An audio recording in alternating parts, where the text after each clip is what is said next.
जय महाराष्ट्र मित्रांनो, आज आपण बघणार आहे तुमच्या लोअर बॉडीच्या बेंचवरती तुम्ही स्ट्रेचिंग कोणत्या पद्धतीने करणार आहे। सर्वात आधी बेंचला इन्क्लाइन सेट करून घ्यायचा आहे। सेकंड नंबरला जसं तुम्ही करताय सरळ बसून घ्यायचं आहे। ज्यावेळेस तुम्ही पाय वरती ठेवणार आहे तर लक्ष द्यायचं आहे तुमची थाई जी आहे बेंचवरती पूर्ण प्लेस पाहिजे। टोजला तुम्हाला पकडता येत असेल तर खूप बेटर राहील, नाहीतर तुम्हाला बेंचचा सपोर्ट घ्यायचा आहे आणि तुमची अपर बॉडी समोरच्या साईडला फॉरवर्ड जायची आहे। फॉरवर्ड जात असताना लक्ष द्यायचं आहे की नी जो आहे हा बेंड होता कामा नये।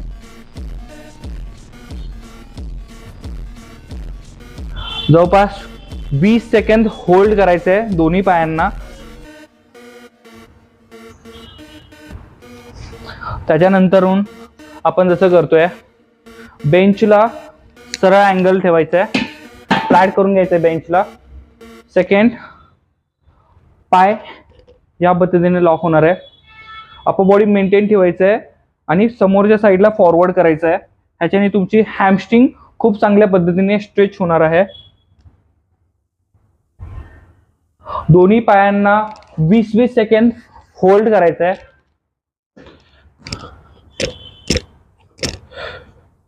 फ्लेक्झिबिलिटी तुमची ह्याच्यामध्ये इम्प्रूव्ह होणार आहे। ग्लूट्स आणि तुमचा हॅमस्ट्रिंग मसल ह्याच्यामध्ये चांगल्या पद्धतीने स्ट्रेच होईल।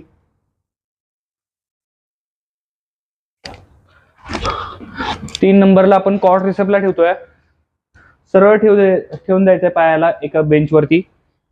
समोरच्या साईडला स्टान्स घ्यायचा आपला, हा जो आहे हाताने पकडायचा आहे आणि समोरच्या साईडला फॉरवर्ड जायचं आहे। ज्यावेळेस तुम्ही ही स्ट्रेचिंग करणार आहे बेंचवरती तुमचा क्वाड ट्रायसेप्स मसल पूर्ण स्ट्रेच होणार आहे।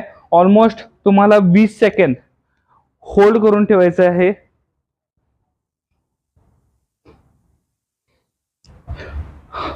ह्याच पद्धतीने इन्फॉर्मेटिव्ह व्हिडिओसाठी माझ्यासोबत कंटिन्यू राहाल।